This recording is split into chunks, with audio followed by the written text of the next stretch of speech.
Bismillahirrahmanirrahim. Assalamualaikum warahmatullahi wabarakatuh.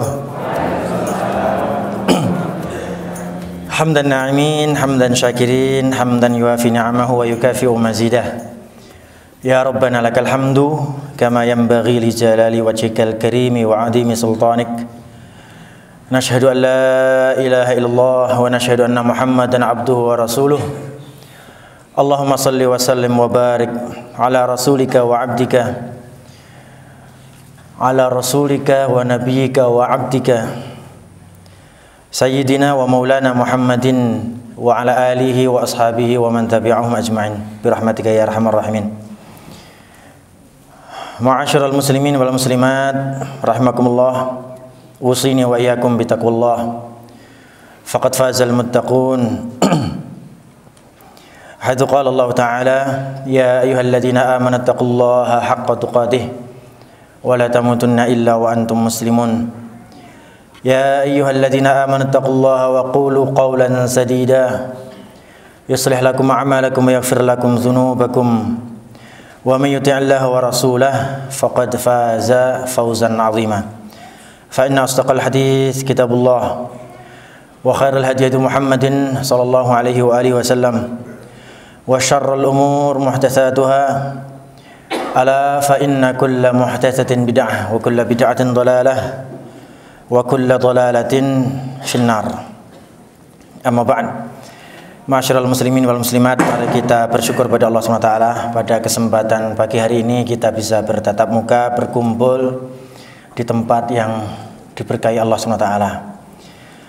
Ada 3 hal yang tidak boleh kita lupakan dalam syukur kita. Yang pertama, Allah berikan kepada kita iman.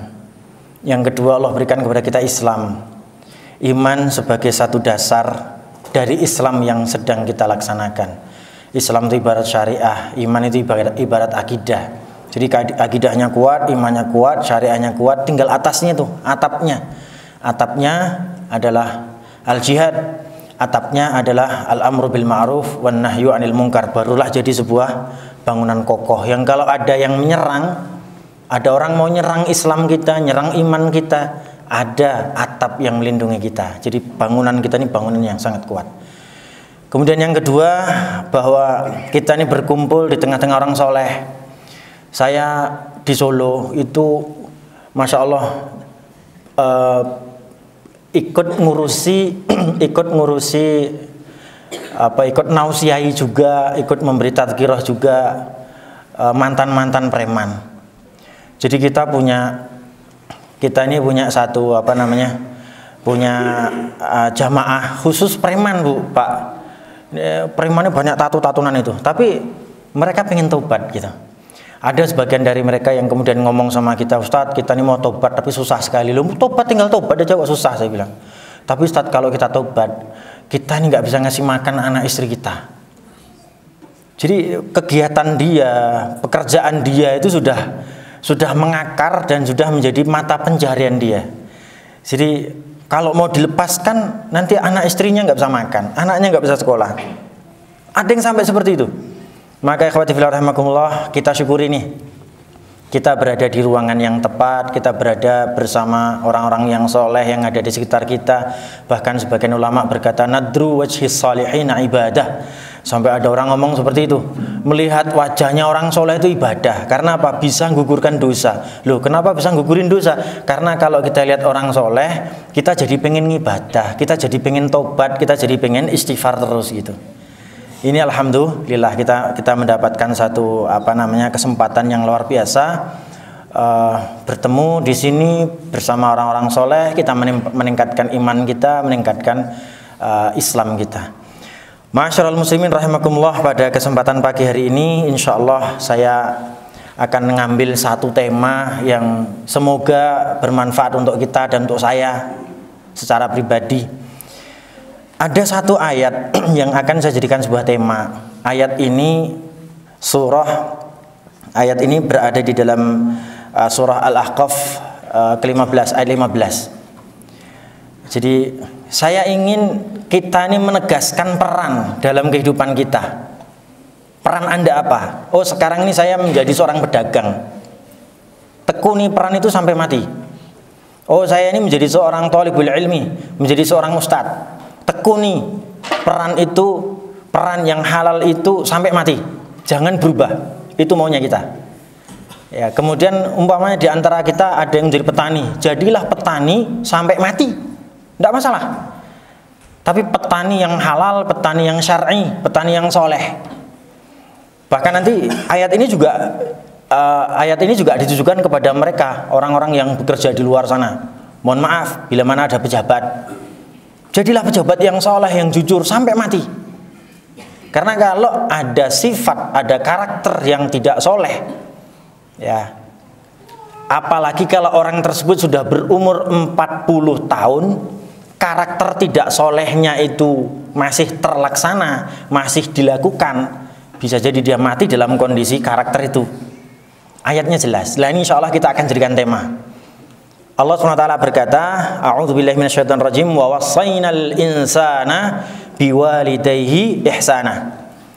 Allah wasiatkan kepada para manusia agar berbuat baik kepada kedua orang tuanya. Allah menggunakan kata wassa.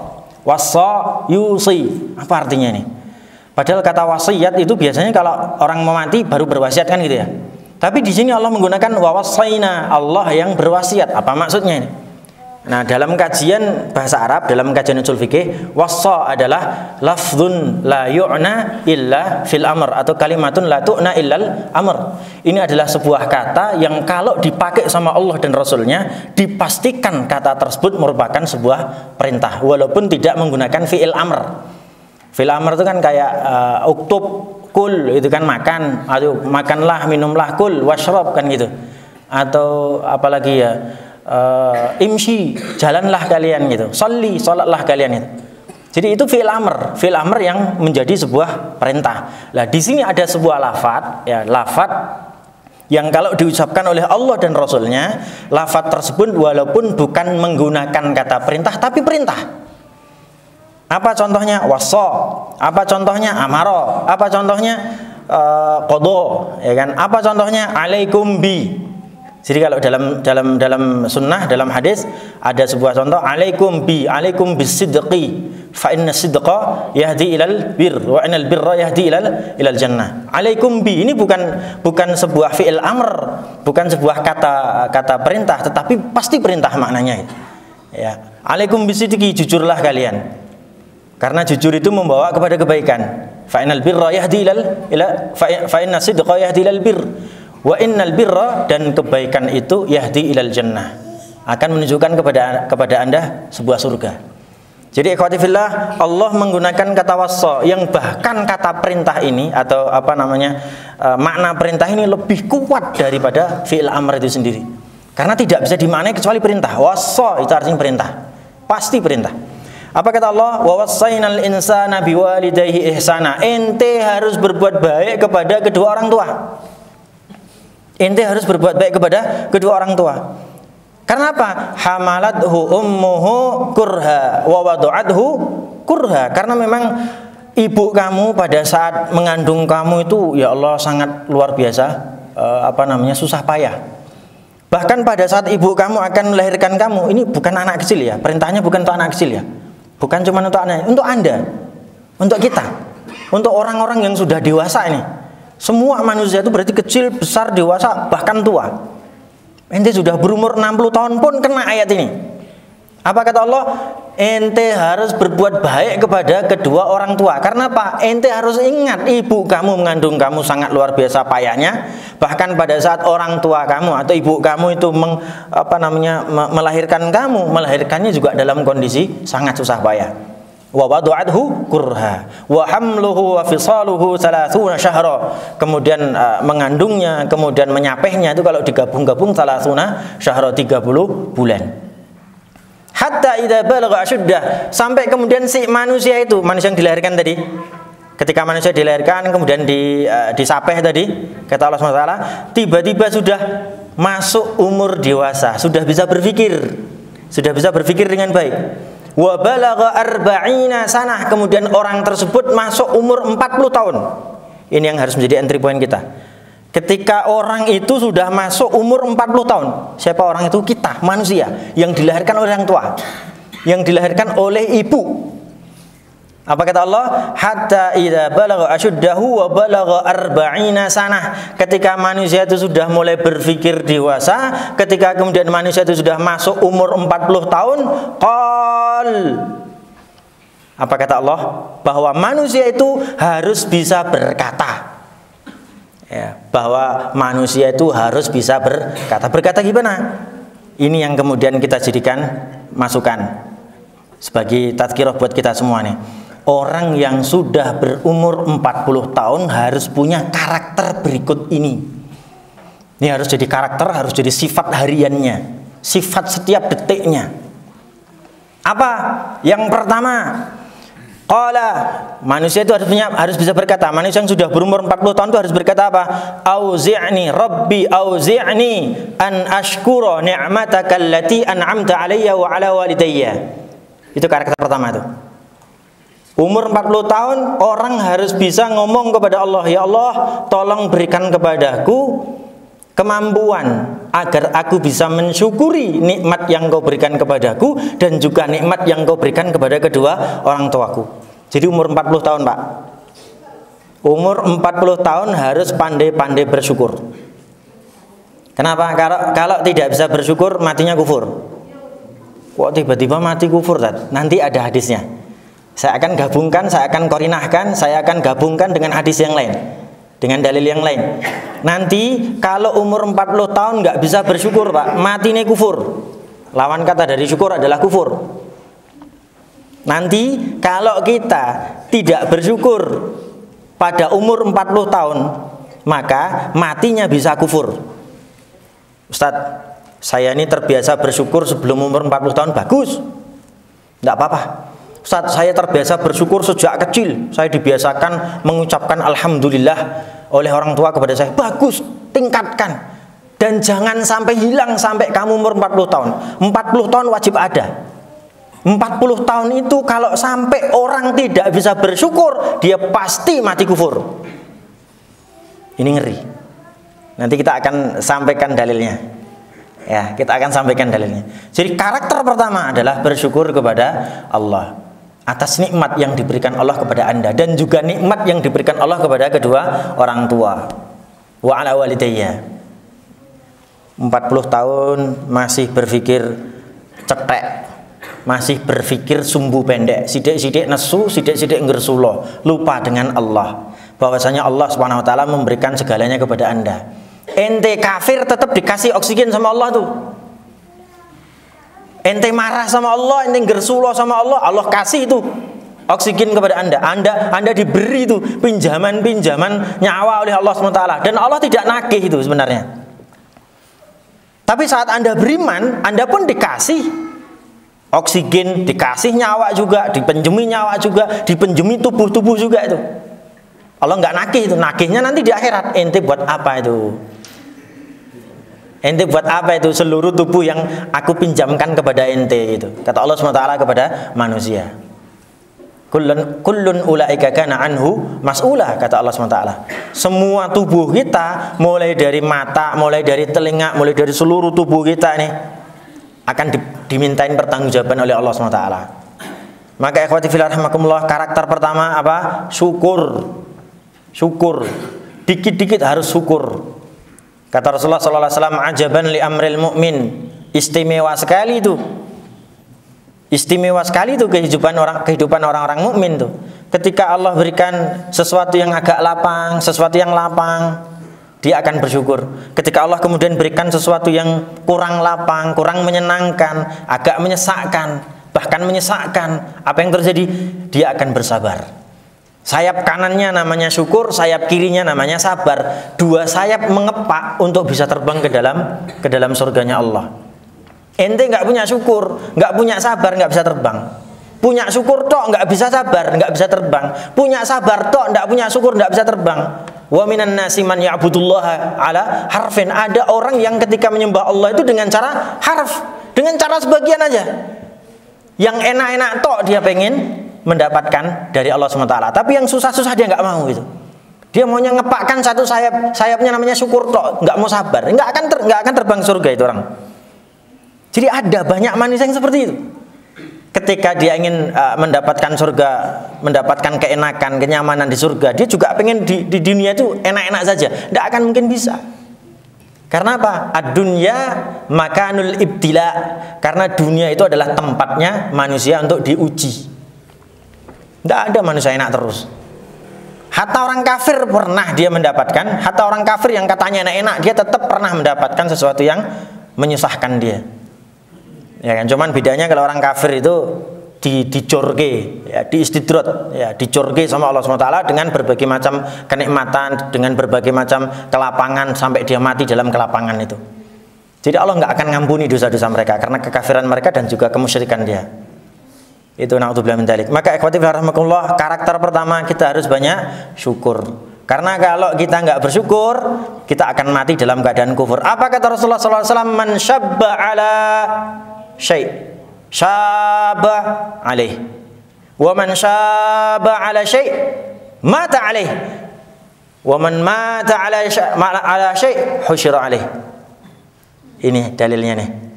Ketika ente pada saat umur dewasa terbiasa melakukan sesuatu, maka Anda akan terbiasa melakukan itu.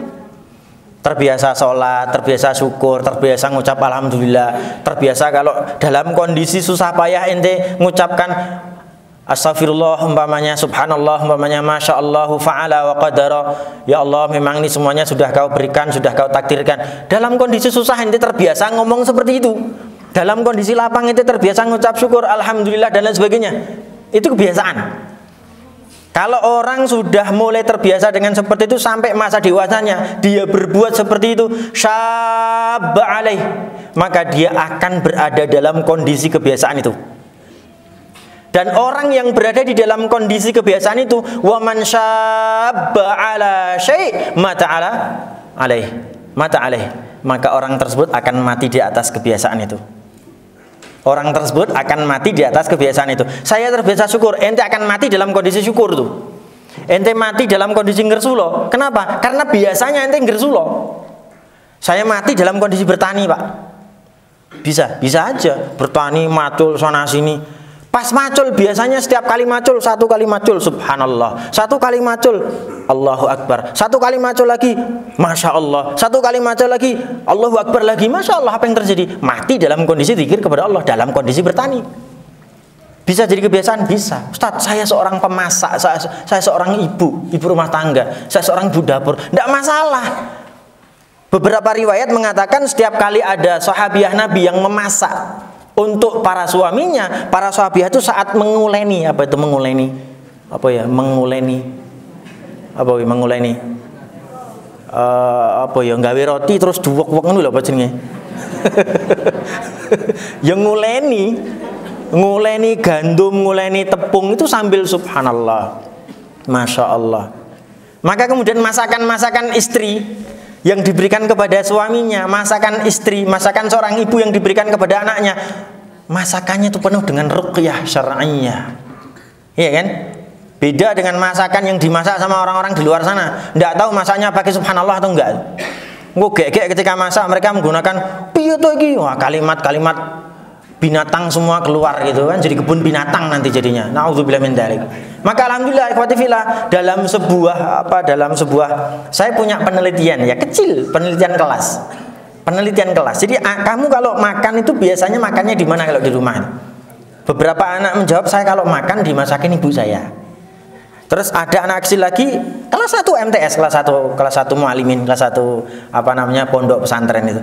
Kamu kalau masak, kalau makan yang beli makanan siapa, yang masak siapa?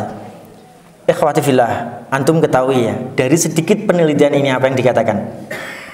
Anak yang makanannya berasal dari ramuan ibunya itu lebih cerdas.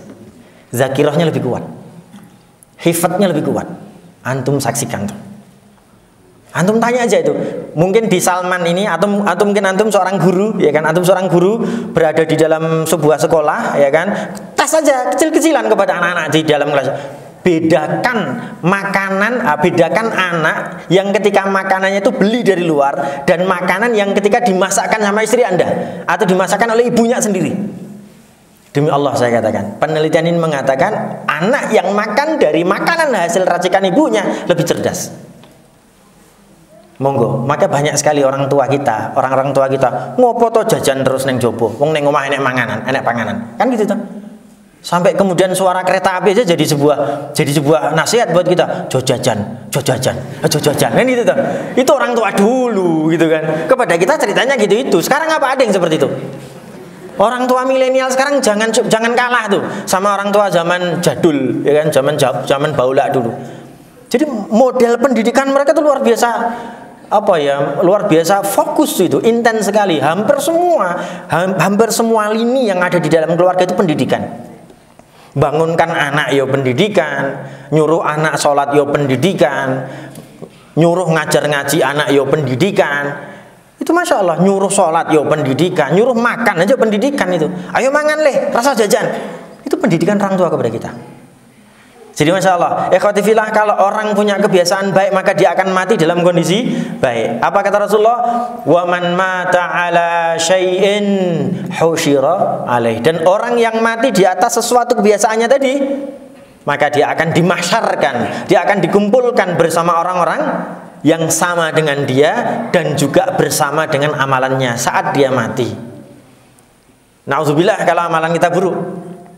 Makanya umur 40 tahun kita masih punya kegiatan buruk, masih punya amalan buruk, langsung hentikan Pak. Soalnya angel. Selepas umur 40 tahun menghentikan kegiatan buruk yang sudah menjadi kebiasaan, itu angel orang umum. Itu angel orang umum.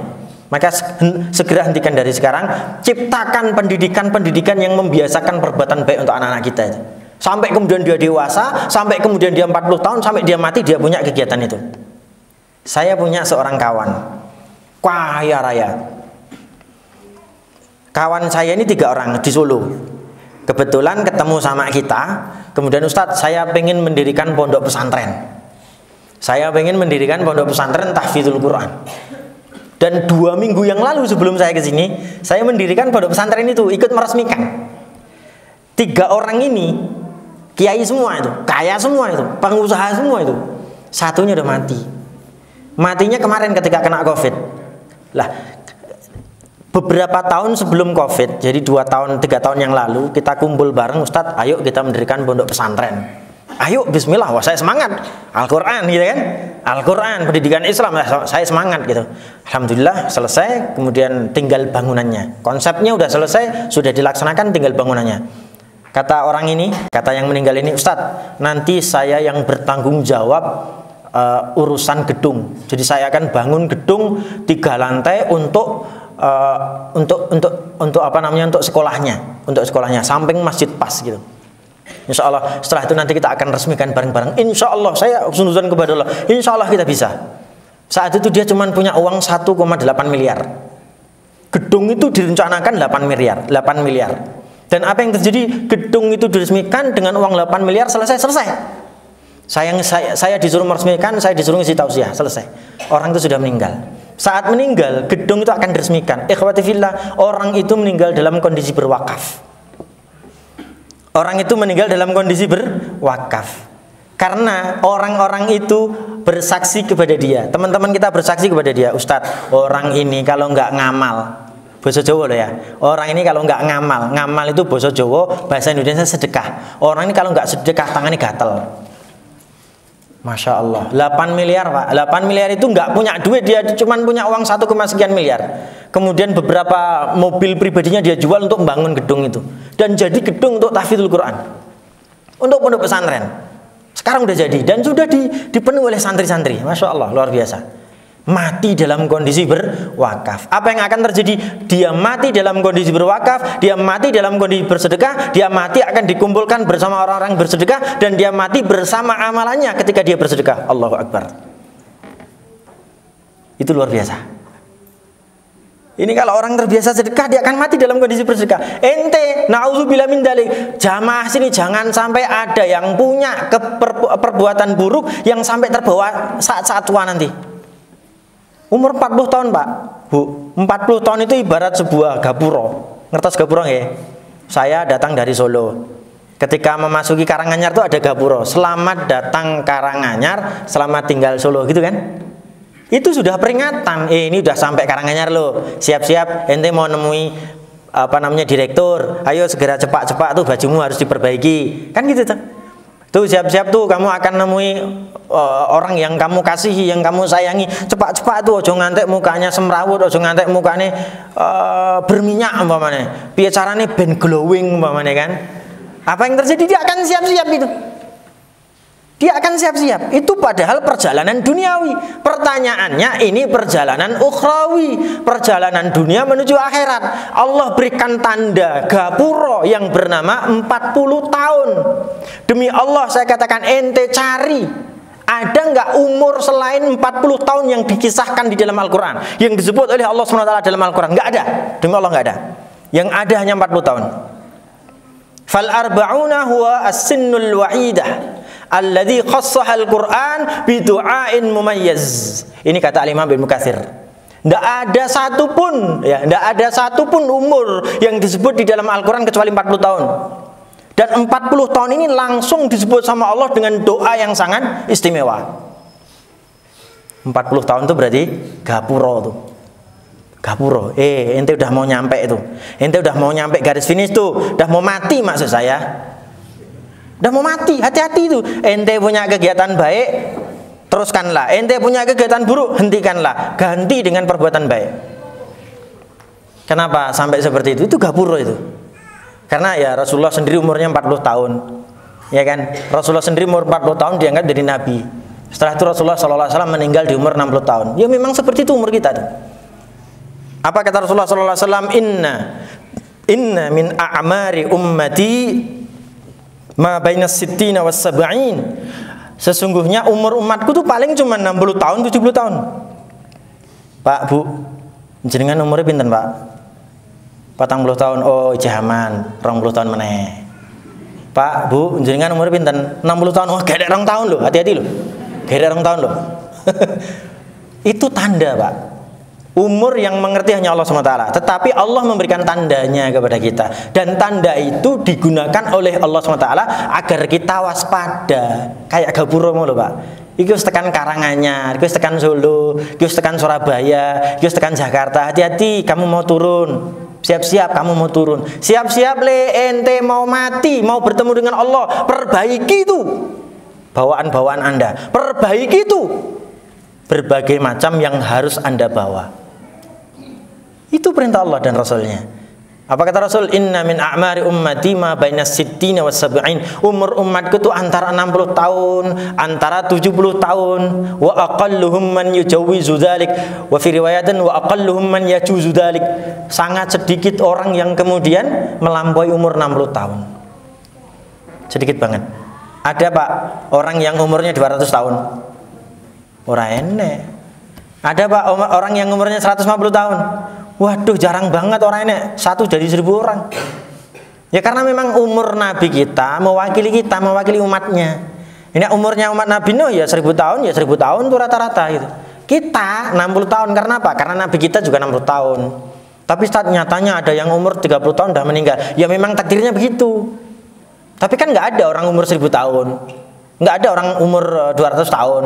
Seperti Nabi Isa 500 tahun, pokoknya nggak ada. Kan gitu. Umur kita ya 60 tahun itu seperti Rasul kita, seperti Nabi kita yang diutus kepada umatnya. Jadi ikhwati fillah rahimakumullah, ente kita semua harus punya kebiasaan yang jelas baiknya. Maka tegaskan peran Anda. Ya Allah, kalau memang aku ini seorang petani, aku akan syukuri hasil dari pertanian yang kau berikan kepada aku. Aku akan selalu berzikir, aku akan berjihad, aku akan berdakwah, aku akan beramar ma'ruf nahi mungkar, aku akan terus ngibadah kepadamu ya Allah dengan hasil pertanian ini. Tidak masalah. Jadi itu luar biasa. Gitu ya. Kemudian masuk ke dalam ayat berikut ini karakter yang kedua, ya, karakter yang kedua yang harus kita punya saat kita sudah berumur 40 tahun apa itu? Wa an a'mala sholihan tardoh. Itu karakter kedua tuh. Kita harus bisa beramal soleh yang diridhai Allah SWT. beramal soleh yang diridhoi Allah. Orang mau sebatas ngamal soleh, tapi orang sudah berpikir, ya Allah, kira-kira amalku ini kau ridhoi atau enggak. Kalau gitu apa? Orang berumur 40 tahun harus ngerti mana amalan yang diridhoi dan mana amalan yang tidak diridhoi. Nek mung sebatas sholat tapi ternyata niatnya salah, ya muspro, nggak ada gunanya. Maka perbaiki dari niatnya, kemudian tata caranya, kemudian semuanya. Biar caranya biar Allah ridho kepada kita. Jangan melakukan hal-hal yang tidak Allah perintahkan. Tidak diperintahkan tapi kita melakukan. Pokoknya dalam sholat kita nggak melakukan sesuatu yang Allah perintahkan, yang Rasulullah perintahkan, ya jangan. Jadinya berat gitu kan. Berat buat kita. Bisa jadi Allah nggak ridho. Apa gunanya kalau Allah nggak ridho kita beramal soleh? Anda contoh logikanya begini. Anda ibu-ibu masak nasi goreng. Dikasih topping, wah enak sekali. Ada telurnya, ada udangnya, ada ikan, ada daging sapinya, ada campuran, wah enak. Dikai jus barang, es jus barang, dipersembahkan kepada yang tersayang, sang suami.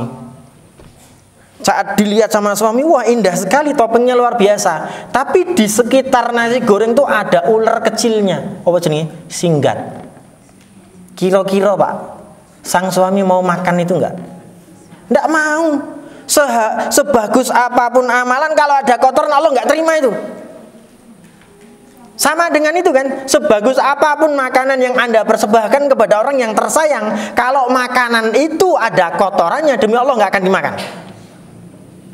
Maka karakter orang yang berumur 40 tahun harus mempunyai pikiran, harus mempunyai hati, jiwa, dan sifat apa itu? Dia harus etung-etung amalan solehnya setiap hari. Subuh mau kira-kira enek sing salah ora ya? Enek sing salah, tambahi sholat nafilah, tambahi sholat rawatibnya, kan gitu harusnya. Ya Allah, duhur mau sholatnya salah ora ya? Ketika salah, waduh ya Allah, aku minta ampunan ya Allah, kesalahanku. Aku akan tutup dengan sholat rawatibnya, aku akan sholat dengan sholat sunnahnya. Memang begitu syariatnya. Jadi kita sudah berada di area, di zona yang mendapatkan kewaspadaan dari Allah SWT. Ente harus punya kewaspadaan tingkat tinggi itu. Itu kita semua lah ya. Mohon maaf saya terbiasa pakai kata ente. Naudzubillah ya. Kalau intinya ini bukan merendahkan siapapun, tapi kata ente itu terbiasa saya pakai itu. Mohon maaf, Anda gitu aja. Tapi jangan disalahartikan. Kemudian selanjutnya apa? Khotiflah yang ketiga. Wa aslih li fi dzurriyyati. Kata Allah menerangkan tentang sosok manusia yang berumur 40 tahun. Dia harus punya apa? Punya karakter. Wa aslih li fi dzurriyyati. Ya Allah, islahkan. Apa itu islah? Bahasa Indonesianya apa islah? Perbaikilah ya Allah. Perbaikilah apanya? Perbaikilah anak keturunanku. Umur 40 tahun Pak, sudah tidak boleh mikir awake dhewe. Demi Allah, dia harus sudah bisa berpikir anak keturunannya sesuk arep dadi apa. Dia harus menjadi seorang yang soleh. Dia harus bisa sholat, dia harus bisa zakat, dia harus bisa tafakuh fiddin, dia harus mengerti agama, dia harus mengerti syariat, dia harus melaksanakan syariat. Bahkan di saat orang datang kepada dia memberikan tawaran-tawaran agar dia melanggar syariat, dia tidak akan melanggar syariat. Itu pikiran orang tua Pak. Pikiran orang tua kepada anak-anaknya. Jadi karakter yang benar tuh kayak gitu tuh. Wis 40 tahun aja mikir piye memperkaya diri, anaknya kadar. Sudah 40 tahun piye carane berpikir setiap hari dihabiskan pikirannya hanya untuk memperkaya diri sendiri. Agar dia mendapatkan kedudukan yang layak di masyarakat, agar dia mendapatkan sesuatu yang lebih istimewa dari teman-temannya umpamanya. Tidak ada gunanya demi Allah. Yang harus Anda pikirkan saat itu adalah 40 tahun ente mikir anak-anak ente. Anda harus berpikir tentang anak-anak Anda itu. Anak belum bisa ngaji, suruh ngaji. Anak belum bisa sholat, suruh sholat. Ente kasih contoh tuh. Maka dalam pendidikan anak yang terbaik adalah qudwah. Rasulullah juga selalu memberikan qudwah kepada para sahabatnya, kepada anak-anaknya, kepada keluarganya. Di saat mereka tidak tahu apa itu ibadah, mereka bisa beribadah karena qudwah dari Rasulullah sallallahu alaihi wasallam. Jangan seperti le salat le awak di main HP. Le ngaji le kono ora apa-apa aku main HP. Buruk sekali. Nanti anak tumbuh menjadi seorang yang munafik. Bapaknya nyuruh benar-benar, tapi bapaknya sendiri tidak benar. Bapaknya nyuruh perbuatan benar, tapi bapaknya tidak melaksanakan perbuatan tersebut. Anak bingung, mutahayyir. Anak akan bingung. Bapak nyuruh sesuatu yang benar, tapi kenapa bapak tidak melaksanakannya? Anaknya bingung. Ya, anaknya bingung itu. Jadi ikhwati fillah, karakter yang selanjutnya adalah wa aslih li fi dzurriyyati. Dan ini harus ada. Ini harus ada di dalam diri seorang yang berumur 40 tahun. Ustaz, aku udah punya anak sejak umur 30 tahun. Bahkan umur 21 tahun aku udah punya anak.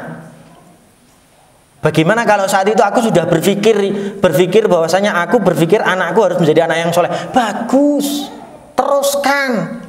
Tapi bagi mereka manusia yang berumur 40 tahun kok nggak punya karakter ini, fantadiris sa'ah, orang tersebut tinggal menunggu kecelakaan. Orang tersebut tinggal menunggu musibah yang sangat besar. Apa itu? Mati dalam kondisi tidak beriman kepada Allah SWT. Na'udzubillahi min dzalik.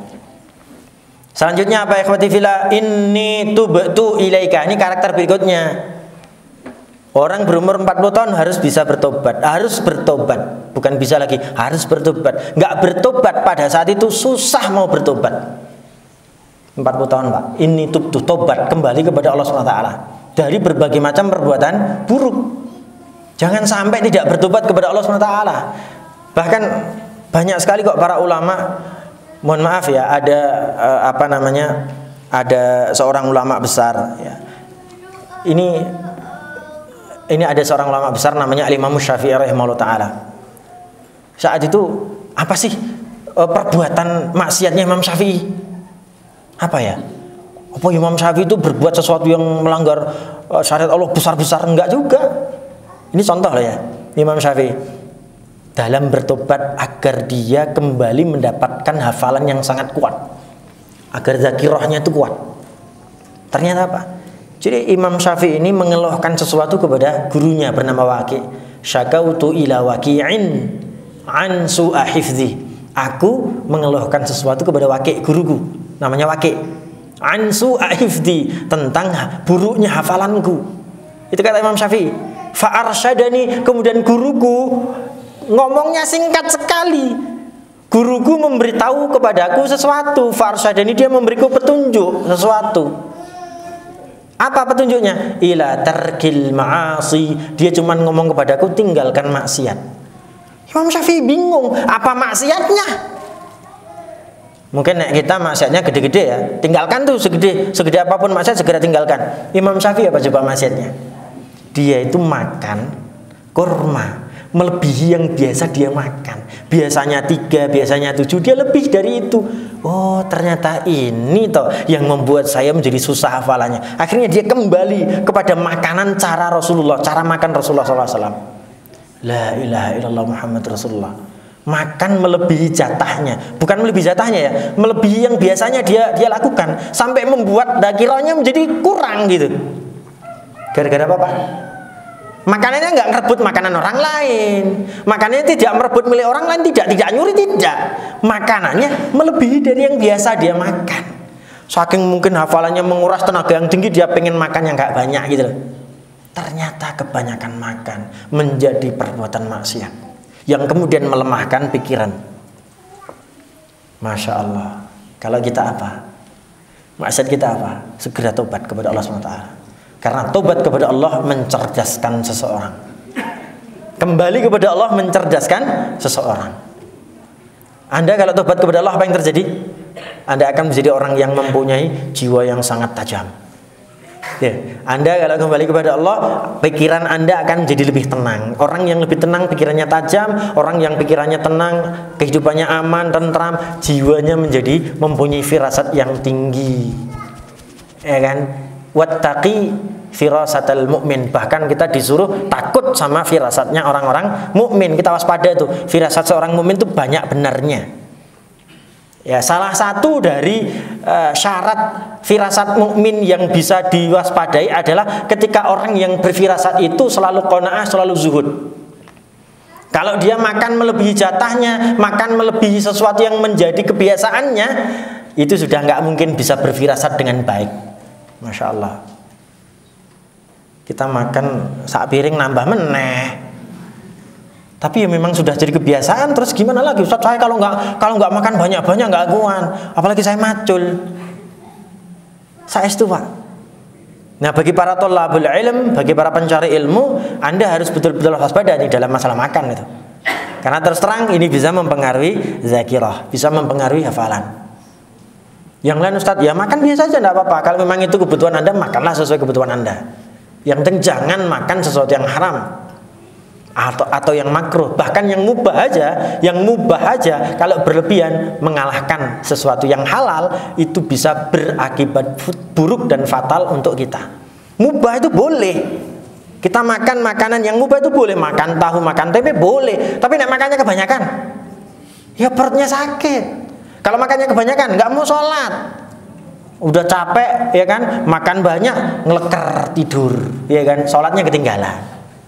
Betul kan? Nah, tubtu ilaik ini harus dipunyai oleh seorang yang berumur 40 tahun. Kalau sebelum itu kita punya karakter itu, alhamdulillah, tingkatkan, pertahankan sampai mati. Gitu ya. Yang terakhir, wa inni minal muslimin, dan aku termasuk yang bertobat kepada, aku yang termasuk kembali kepada Allah Subhanahu wa taala. Muslim berpasrah. Pasrah diri kepada Allah. Ya Allah, aku pasrah dengan apapun yang Kau berikan kepadaku. Udah, enggak usah nyari-nyari sesuatu yang lain. Jadi apa ya, bahasa orang hari ini tasawuf. Bahasa orang hari ini tazkiyatun nafs. Tazkiyatun nafsnya tinggi, qanaahnya tinggi, zuhudnya tinggi. Ya kan, kembali kepada Allahnya tinggi, pasrahnya tinggi. Bahasanya orang Jawa, nrimo ing pandum. Kalimat nrimo ing pandum ini kalau ada di umur 40 tahun tenang, aman, nyaman dia. Tapi kalau orang umur 40 tahun kok pikirannya nerima yang pandum nggak ada di dalam jiwanya, nggak ada di dalam otaknya, kemrungsung uripe Pak. Kemrungsung uripe. Ikhwah fillah rahimakumullah. Selanjutnya ada beberapa nasihat bagi mereka yang sudah berumur 40 tahun ke atas. Ada nasihat itu. Nasihat yang pertama, ya, nasihat yang pertama, kalau tadi kan keistimewaan umur 40 tahun, sekarang nasihatnya. Jadi ingat, umur 40 tahun adalah gapuro, satu-satunya umur yang disebut oleh Allah SWT di dalam Al-Quran. Kalau dalam sunnah banyak tuh disebut umur tuh banyak. Umur 7 tahun pernah disebut sama Rasulullah. Umur 10 tahun disebut sama Rasulullah. Muru auladakum lis-salati fi sab'in wadribuhum 'alaiha fi ashrin. Ente kalau punya anak umur 7 tahun suruh sholat. Kalau nggak mau sholat pukul dia di umur 10 tahun, disebut sama Rasulullah tuh. 7, 10 disebut. 40 disebut, 60 disebut, 70 disebut, itu sama Rasulullah SAW. Tapi yang disebut sama Allah satu-satunya umur hanya 40 tahun. Saking istimewanya umur itu, luar biasa. Dan Rasulullah kemudian menyebutkan keistimewaan juga di umur 40 tahun. Banyak sekali istimewaan. Sekarang apa nasihat terbaik bagi mereka yang berumur 40 tahun ke atas? Awalan, yang pertama, ta'awwad 'alal khair. Anda harus mempunyai kebiasaan yang baik. Nggak punya, biasakan. Nggak punya, harus punya. Susah, dipaksa. Biasanya ini harus mempunyai kebiasaan baik. Ta'awwad 'alal khair. Kenapa sampai harus ta'awwad 'alal khair? Karena man syabba 'ala syai'in syaba 'alaih, wa man syaba 'ala syai' mata 'alaih, wa man mata 'ala syai' husyira 'alaih. Wa man mata 'ala syai'in husyira 'alaih. Ini hadis yang tadi kita bacakan. Kita bacakan tadi, karena memang orang kalau punya kebiasaan itu akan mati dalam kondisi kebiasaannya. Saya beberapa kali lihat di YouTube, saya yakin antum lihat YouTube sering ya. Ada orang di situ, ya Allah, mati dalam kondisi sujud, masuk masjid, Allahu Akbar, ruku, kemudian sujud, mati. Kalau kebiasaannya sujud enak tuh. Kebiasaannya totoan piye, Pak? Kebiasaannya main remi, ini pas mati terus piye? Kebiasaannya pas dangdutan, ngapunten. Banyak orang juga di video itu dangdutan, joget-joget sana-sana, mati. Banyak yang seperti itu. Yang terbaik, Anda terbiasa berjihad, Anda mati kena pelurunya musuh, luar biasa, matinya apik, syahid meneh. Kan gitu ya. Jadi ikhwah fillah rahimakumullah, kebiasaan kita mempengaruhi mati kita. Kebiasaan kita mempengaruhi mati kita. Itu yang pertama. Jadi ta'awwad 'alal khair. Kemudian ada sebuah pepatah di dalam bahasa Arab ya, mahfudot. Kalau kita dulu di zaman kita belajar nyantri itu ada mahfudot, ada pepatah, ada hikmah yang biasa dihafal-hafalkan oleh para santri. Apa kata hakim atau kata seorang pencetus hikmah tadi, man ta'awwada 'ala syai'in mundus sighar yakbur wa huwa alaih. Orang kalau terbiasa melakukan perbuatan apapun sejak kecil, maka dia besarnya akan seperti itu. Orang kalau terbiasa melakukan sesuatu sejak kecil, maka dia akan besar mempunyai kebiasaan yang sejak kecil dia lakukan. Ada anak kecil umur 5 tahun biasa minum bensin. Ya Allah, minum bensin pertama cuma nyium-nyium bensin, terus minum bensin. Apakah gedenya nanti akan minum bensin? Wallahu alam. Tapi biasanya begitu, dia suka bensin. Kalau anak kecil biasanya ngerokok, mohon maaf, ngerokok, nanti gedenya ya biasa ngerokok, enggak apa-apa, ngerokok enggak apa-apa. Di saat orang lain enggak biasa ngerokok itu enggak boleh, tapi kemudian dia biasa ngerokok, ya sudah. Orang yang orang yang akan mengingatkan jadi susah. Orang yang terbiasa berbuat buruk diingatkan kalau ini buruk, enggak mau, enggak ngerti. Betapa susahnya bagi kita mengingatkan seekor lalat kalau yang dia hinggapi itu peceren. Betul enggak, Pak? Saya ulang. Betapa susahnya bagi kita mengingatkan seekor lalat kalau dia menghinggapi peceren, dan peceren itu buruk. Karena dia udah terbiasa di peceren. Dia udah terbiasa pada teletong-teletong gitu, udah biasa. Itu lalat. Diingatkan balik meneh, diingatkan balik meneh. Karena apa? Terbiasa. Iya kan? Nah, kalau anak kemudian kita biasakan sholat, ojo sholat, wah, sholat itu wajib. Kan gitu mesti. Ada seorang anak perempuan sholihah, dia dibiasakan oleh ibunya menggunakan jilbab. Pakai jilbab munduk kalau keluar rumah, aurat ini, hati-hati aurat. Karena kalau aurat itu terlihat sama orang lain, dosa kamu. Apalagi kalau auratnya itu dipajang di Instagram, dipajang di Twitter, dipajang di media sosial, ente kena dosanya itu. Ente tidur, ente kena dosa. Padahal ente nggak buat apa-apa, karena ente tidur. Tapi karena ente pajang tuh aurat kamu di Twitter, dosamu ngalir terus. Udah lepas tuh jilbab kamu umpamanya ya. Kita nyuruh dia lepas jilbab kamu, kasihan tuh panas. Ndaklah. Jilbab wajib buat saya, kata perempuan solehah. Itu karena kebiasaan. Maka biasakan kebaikan kepada anak kecil. Dia nanti gedenya akan punya kebiasaan tersebut. Itu hikmahnya. Apa? Man ta'awwada 'ala syai'in mundus sighari yakfuru wa huwa alaih. Orang yang terbiasa dibiasakan berbuat baik, orang yang dibiasakan berbuat baik sejak kecil, maka apa yang terjadi? Gedenya akan punya seperti itu. Ini proses pendidikan. Selanjutnya, ikhwati fillah, kenapa kita harus membiasakan perbuatan baik? Kalau saya bahasa kerennya, nikmati peran Anda, nikmati peranmu. Ya, ini dalil yang kedua nih. Dalil yang kedua, kenapa kita harus menikmati peran kita? Kenapa kita harus menjadi orang yang terbiasa berbaik? Ini dalil yang kedua nih. Pak, ngapunten, sekarang umur 40 tahun banyak yang stroke napa mboten? Kathah nggih? Kathah. Banyak stroke orang-orang yang umurnya muda stroke tuh. Apalagi di Solo tuh. Saking kehidupannya kotawi. Kota banget gitu, makanannya junk food, makanannya sak gelemi dewi dan lain sebagainya. Pokoknya pekerjaannya segala-galanya, duit segala-galanya, akhirnya membuat kehidupannya menjadi rusak. Makannya nggak teratur, sholatnya nggak teratur, tidurnya nggak teratur. Banyak orang stroke, Pak, di masa mudanya. Itu di luar begitu. Nah, ini fatifillah rahimahullah. Untungnya kita kalau kita sakit masih muda sampai tua umpamanya. Untungnya apa? Kalau kita punya kebiasaan baik, walaupun kita sakit, pahala itu akan dicatatkan kepada kita seperti kebiasaan yang kita lakukan. Apa kata Rasulullah SAW? Sebagaimana yang diriwayatkan oleh Al-Imam Muslim rahimahullah ta'ala, idza maridul abdu au safara, idza maridul abdu au safara, apabila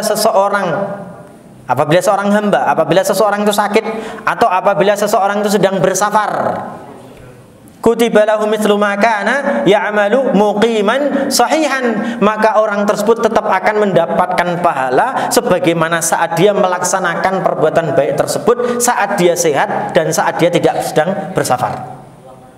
Saya biasanya kalau tidak bersafar sholat tahajud. Karena saya safar, saya tidak bisa tahajud karena saya safar. Dia berniat, ya Allah, aku biasanya nih sholat tahajud, tapi karena aku bersafar aku nggak bisa sholat tahajud. Allah berikan pahala buat dia sholat tahajud. Aku biasanya puasa Senin Kemis. Aku biasanya puasa Senin Kemis. Biasanya Pak, biasanya puasa Senin Kemis. Kebetulan sakit. Kebetulan sakit stroke, sakit jantung, sakit apapun sakit, hingga kemudian tidak bisa melaksanakan puasa Senin Kemis. Apa yang terjadi? Allah akan berikan pahala Senin Kemis kepada dia. Masya Allah. Selanjutnya, aku terbiasa sholat jamaah, azan berangkat. Kalau di pondok ya, sebelum azan dia sudah harus di masjid itu. Menunggu azan itu ibadah, menunggu qomat itu ibadah, menunggu ini sebuah ibadah gitu. Kalau kita dari rumah kita, begitu azan kita langsung ke masjid, itu ibadah juga, tidak masalah. Saya terbiasa begitu mendengar azan, saya berangkat ke masjid, sholat. Kebiasaan. Kebetulan saya sakit. Apa yang terjadi? Allah akan catatkan pahala jamaah kepada Anda. Sesuai dengan hadis ini. Idza maridul abdu aw safara. Apabila seorang hamba sakit atau apabila seorang hamba itu sedang bersafar, kutiba lahu mithlu ma kana ya'malu muqiman sahiha. Allah akan berikan pahala kepada dia sebagaimana saat perbuatan-perbuatan baik itu dilaksanakan oleh dia dalam kondisi sehat dan dalam kondisi tidak bersafar. Begitu. Ikhwati fillah rahimakumullah, yang terakhir ada satu kalimat yang sangat luar biasa dari Syekhul Islam dari Asy-Syaikh Al-Albani rahimahullah taala. Syekh Albani rahimahullah ta'ala. Kenapa kita harus menikmati peran kita?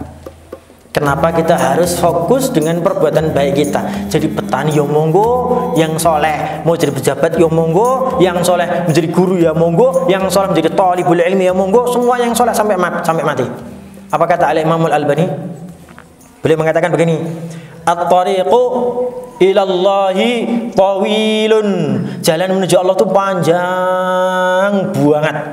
Panjang banget wis rane enteke. Rane enteke ya, karena umur kita sangat sedikit, umur kita sempit sekali.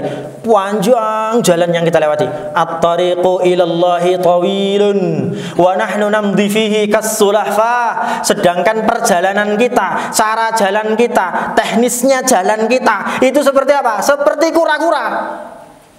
Kas-sulahfa. Perjalanan kita itu seperti sulahfah, dimi kanan kiri, dimak udah selesai. Secepat apapun perjalanan Anda lambat. Jenengan mau dari Karanganyar, dari Tangmangu mau ke Solo, naik apa? Naik mobil. Berapa jam? 2 jam. Lambat kan? Secepat apapun perjalanan Anda lambat.